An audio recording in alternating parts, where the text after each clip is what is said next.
Hey, what's going on guys, and welcome back to the channel. If you're new around here, my name's Amma and I'm an electric skateboarder and content creator based right here in the UK. My goal for this channel is to be a resource for you e-skaters through reviews, tutorials and ride videos. So if any of that is of interest to you, make sure you go ahead and smash that subscribe button and join me on this journey. In today's video, I'm going to be sharing my review of the Basecamp F11 Mini Electric Skateboard, and this is a board that I think is really tuned to new e-skaters in the industry and also children. So without any further ado, let's get this board unboxed. Also, thank you so much to Nobleman Tech for being our channel sponsors. If you're after the best e-skate safety gear, then head on their website and enjoy 5% off anything over there with the code AMMA at the checkout.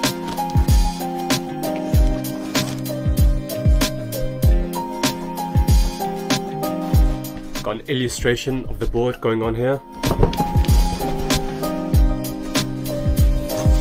Basecamp, born for fun. Not a bad motto, to be fair.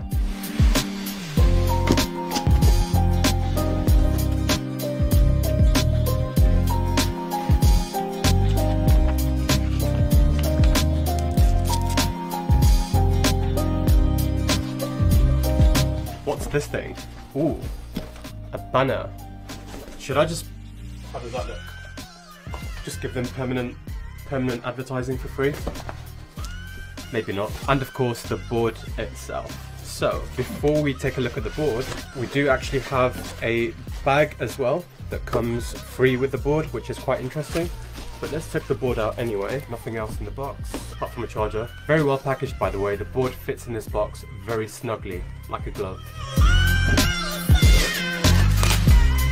Never ever get tired of unboxing fresh electric skateboards, even if they're really small and basic like this one. Now in terms of what else you get in the box, you do get a nose guard, and you can purchase these off sites like eBay, and I know that because I've been through a couple of these before and they're actually surprisingly effective. It's just essentially very thick rubber, and you place it on the front side of your deck, which I'll just do for demonstration purposes here. And it does look pretty ugly, to be frank, but it does serve its purpose pretty well of protecting the front of the deck. So if you did end up crashing the board, losing control, and this board smashed into a brick wall, then the rubber here will hopefully absorb most of that impact and allow you to protect the integrity of the deck, and it will save your deck from shattering or undergoing any structural damage, making it unsafe for you to ride your electric skateboard. That's that. What else you get, which is quite interesting actually, is an electric skateboard carry bag, or a skateboard carry bag actually. I don't know if it's specifically for electric skateboards. It's not like an Ultra bag or one of the X-ray bags or something. It's just a bag to carry your electric skateboard, and it's actually branded Basecamp as well, which is quite nice to see. And yeah, so the bottom lip of the board, if you like, will sit just here. You do have straps to secure the board in place. I've never actually seen this provided for free with an electric skateboard before, which is quite nice. You've got a pouch here to carry your charger, UK charger. Thank you for including a UK charger. Won't mention any names, but some brands do like to send me US chargers, even though I'm very clearly in the UK, if you can't tell by my accent. But that's another thing. This is a really basic charger, to be honest. It's not branded or anything. It is a 2000 milliamp charger, 1.5 amps. So it would be a relatively slow charge ordinarily. However, as I'll talk about in this review, the battery on this thing isn't particularly big.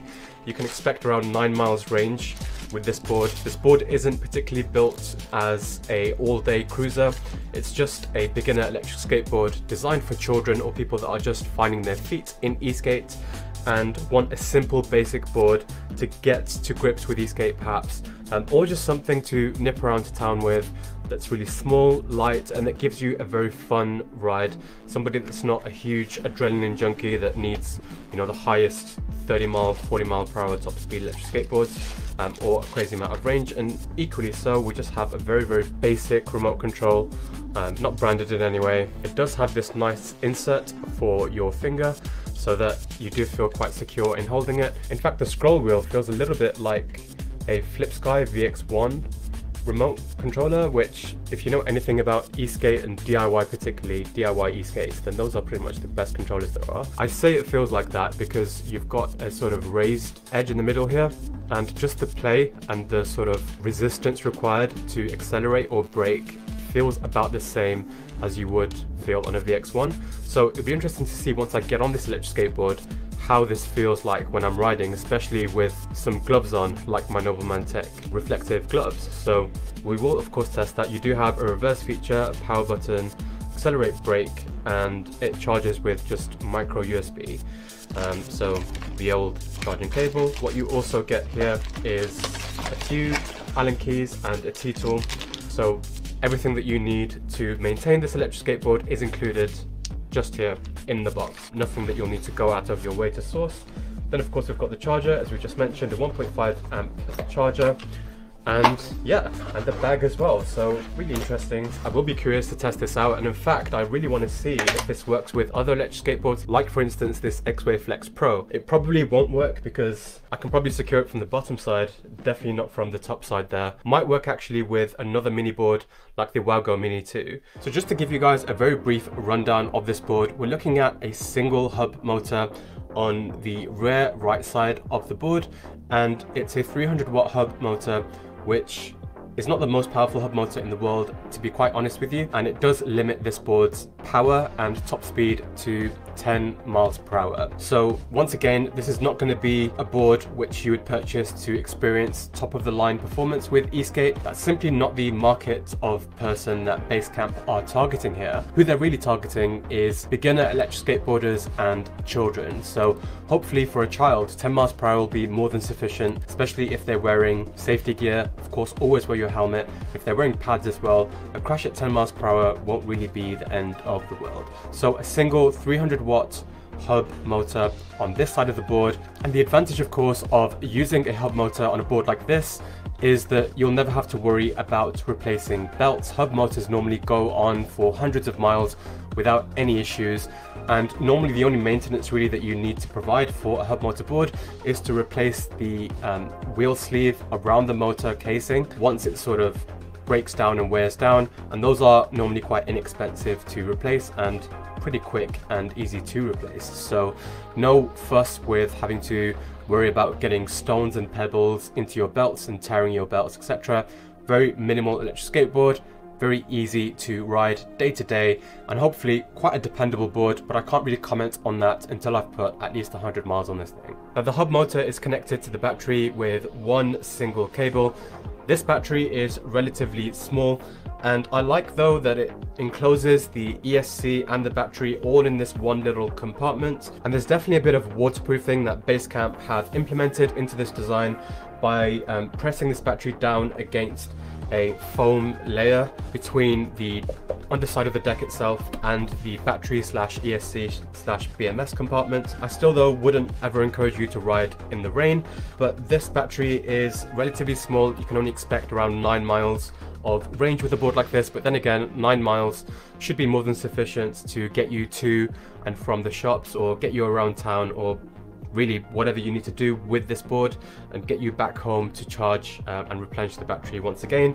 In terms of the wheels on the board, they're around 90mm, which is quite standard for mini boards. In fact, it might be a little bit on the bigger side. They do feel a little bit squishy, which is good. That should mean that they'll be able to absorb road vibrations better than higher durometer wheels, but I don't really know the durometer of these. I'm just going by feel here. But yeah, 90mm should be great for most city streets, and it's definitely something that you can get used to. I've gotten used to the 85mm Kaguamas on my boosted board. I rode those for hundreds of miles, and if I can get used to those, then you can probably get used to these. Although those wheels, especially the orange ones, were just impeccable. Now I did talk about this remote briefly earlier. So this remote actually has 4 modes. It's got a pro mode, an expert mode, an eco mode, and a beginner mode. To me and to a lot of people watching this video, all of those modes are beginner modes, because even with the pro mode, you're only getting 10 miles an hour top speed. What a board like this does is that it reduces the entry bar into e-skate, which I think is a great thing. The more e-skaters that we have in our community, the better as far as I'm concerned. And if that means having entry-level boards like this so that people can purchase it and then sort of get used to the sensation of electric skateboarding, which this board will definitely provide, and then move on to something more advanced, then sure thing, that's an amazing thing as far as I'm concerned. A couple more things on this board, and the deck is actually a deck composed of Canadian maple, 8-ply of Canadian maple, and it's a relatively thin deck, I must say. The grip tape design on it is actually really nice. It's got this like two-tone grayish silver design and black grip tape with an arrow sort of going right to the end. It almost reminds me of Casey Neistat and what he used to do to his boosted boards, and so nice to see that Casey's back making videos about electric skateboards, by the way. Really nice design, and you've got the Basecamp sort of logo and branding at the bottom there. And this deck is around 23.5 centimeters wide, and it actually reminds me a little bit of the deck that I used to have on my Boosted Mini XR, in the sense of its form factor more than anything. And it is relatively flat though. You do have a sort of contour towards the back of the deck, which, I mean, I can't kick or flick up a electric skateboard just because of the weight more than anything. But if you did want to do that, then I guess it could be possible. Apart from that, the deck is mostly flat. You do have a somewhat of a concave going around the front edges here, so you should be able to place your feet in there quite nicely. But of course, it's a short board, so you're gonna have less stability on a board like this in comparison to a long board or an AT board. By the way, I'm just going to take this off because although it does serve a very good purpose, personally I just find it a little bit ugly. But yeah, there's not much more I can say about this board, guys, whilst we're sat in my studio here. I'm going to wait a couple of days for the weather to improve, and I'll take this board out and see what it's capable of and see what it feels like to ride, because it can look good as it does here, but if it doesn't feel great under the feet to ride, then really I can't go ahead and recommend it to you guys. So see you in the riding portion in 3, 2, 1. Alright guys, so we're out now on this board by Basecamp, and I have to say it's a very different experience riding a single motor hub driven board.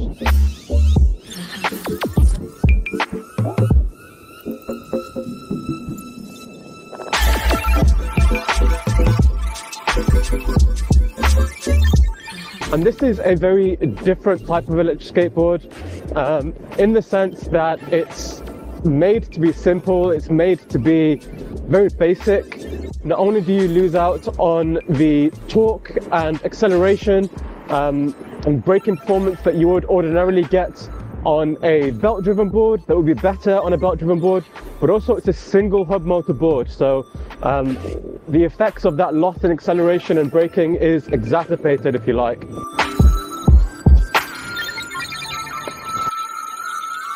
Now the advantage of a board like this is, of course, you can just more grab it and incorporate it into your daily commute. So if you're commuting to work, for example, and you've got a short walk to the train station and then, or to the bus station, you can just grab your board just like this, walk onto your train or bus, and it's a really small package. It's not heavy in any way, really convenient, really light. You can just grab this and it's a last mile vehicle in the end. That's how boosted boards started, like a last mile vehicle. That's exactly how you can use this, and then ride from the train station or the bus station to work. Once you get off the bus or get off the train, hop back onto your electric skateboard and off you go, you're off to the races. Now this board does have 90mm wheels, and they do a pretty good job of packing any sort of terrain that you'll encounter riding on roads. By the way, I weigh in at about 80 kilos at the moment with all my gear on. However, if I was a kid or if I weighed, let's say 70 kilos or 60 kilos, little inclines like this, I would definitely experience more power, and I'd be able to capitalize on the range that this board actually offers. And talking of the range, this board only offers around 9 miles of range and 10 miles of top speed. I'm pretty sure that I've gone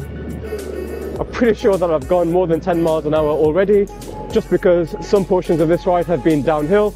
10 miles an hour is really not very fast at all, and it's definitely not difficult to achieve that speed. Let's see how this board handles over these. Not bad at all. But yeah, a really nice, fun, snappy board, guys, and that was a little bit of a brake test there.